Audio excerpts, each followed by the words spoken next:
میں آپ کے سامنے تقریر پیش کرنے کے لیے ثانیہ فرید کو دعوت دوں گا کہ وہ آویں اور اپنی تقریر ہمارے سامنے پیش کریں۔ ہم سے ثانیہ فرید مائک پر تشریف لائیں اور ہم سامعین کے سامنے اپنی تقریر پیش کریں۔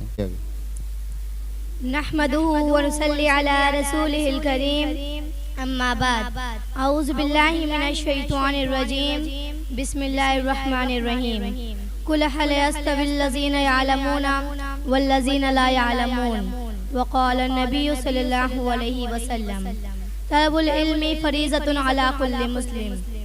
یہ عالم یہ بت خانہ چشم گوش، یہ عالم یہ بت خانہ چشم گوش، جہاں زندگی ہے فقط خورد و نوش۔ تیری آگ اس خاکدہ سے نہیں، جہاں تجھ سے ہے تو جہاں سے نہیں۔ بڑے جا یہ کوہ گرہ توڑ کر، طلسم زمان و مکا توڑ کر، ہر ایک منتظر تیری الغار کا، تیری شوخی فکر و کردار کا۔ جناب صدر ذی وقار، محترم سامعین اکرام اور اندھیری رات میں چمکتی کلیوں، مہکتے پھولوں، میرے ہم مکتب ساتھیوں، السلام علیکم ورحمۃ اللہ وبرکاتہ۔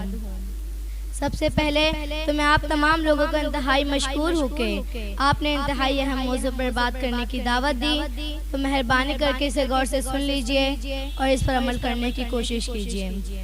آج کا موضوع، جس قوم کے بچے نہ ہو خوددار و ہنرمند، جس قوم کے بچے نہ ہو خوددار و ہنرمند، اس قوم سے تاریخ کے معمار نہ مانگو۔ موضوع پر سوچ کر میں تو حیران سی رہ گئی، ڈر گئی، سہم گئی، کیوں نہ گھبراتی، کیوں نہ شرماتی۔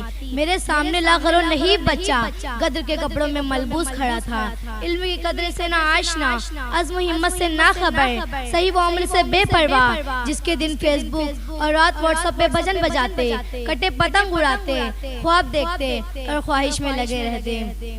صدر علی وقار کچھ کہہ بھی نہیں سکتی، چپ رہ بھی نہیں سکتی، ایسے پیارے راز دلارے، نکمے نہ کام کے نہ کاج کے، بس دشمن اناج کے۔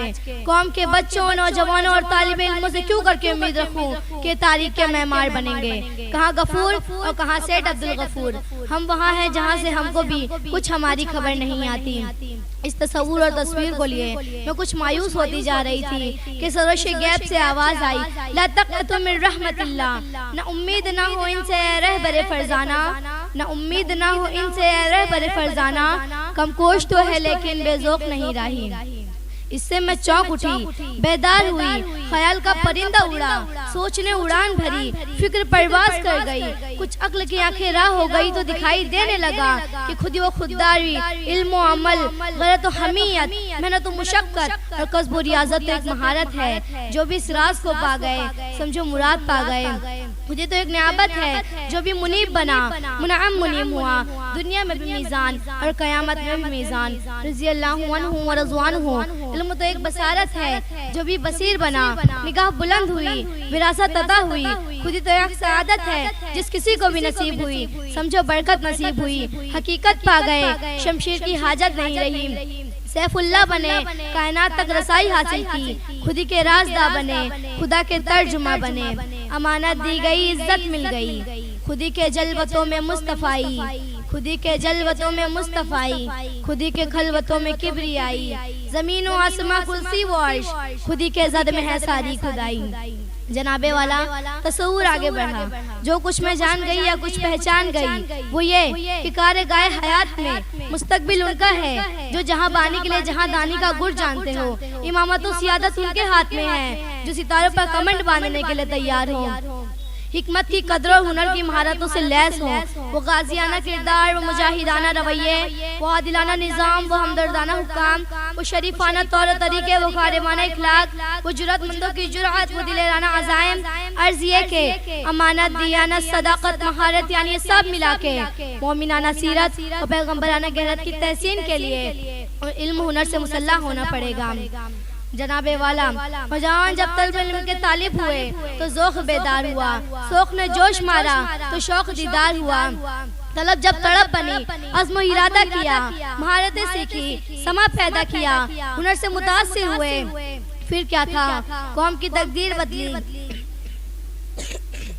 وطن کا کایا پلٹا، کوئی رکاوٹ نہ تھی، کوئی تھکاوٹ نہ تھی، ضرورت پوری ہوئی پھر فراوانی آتی، قسمت نے پلٹا کھایا ہر سو کامرانی آتی۔ علی وقار میرا وجدان کہتا ہے، مجھے دکھائی دے رہا ہے ان نوجوانوں میں، شمع علم کے پروانوں میں کل کی قدیر بھی ہے، ملک کی تقدیر بھی ہے۔ میرے بھائیوں اٹھیے، منزل کی جانب چلیے، ہم نے تبدیلی لانی ہے، ہم نے انقلاب برپا کرنا ہے، ہم لن معمار قوم بننا ہے۔ ہر لہر کو رقصہ، ہر ہنر کو جواں، ہر فصل کو جواں، ہر چولہے کو روشن، ہر کلیوں کو شاد، ہر کھیت کو شاداب، عورت خوشحال، مرد مالا مال، ہر چہرے کو درخشاں اور ہر پیشانی کو تابہ دیکھنا چاہتے ہیں۔ دعائیے ہم آج اسے عہد کرتے ہیں کہ ہمارے محلے میں کوئی ایسا بچہ نہ ہو جو دینی تعلیم سے محروم ہو، کوئی ایسا گھر نہ ہو جس میں قرآن و حدیث کی تعلیم نہ دی جاتی ہو۔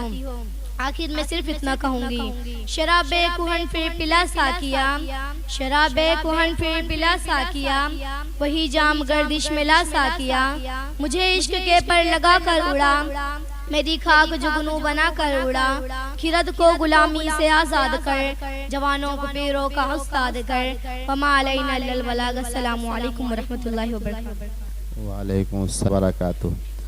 مہ تاباں تو کرنے ڈالتا ہے ذرے ذرے پر، مہ تاباں تو کرنے ڈالتا ہے ذرے ذرے پر، چمک جاتا ہے جس میں نور استعداد ہوتا ہے، کمال عاشقی ہر شخص کو حاصل نہیں ہوتا، ہزاروں میں کوئی مجنوں کوئی فرہاد ہوتا ہے۔ معزز سامعین، موصوفہ نے بڑے ہی خوبصورت انداز میں آپ کے سامنے تقریر پیش کی ہے۔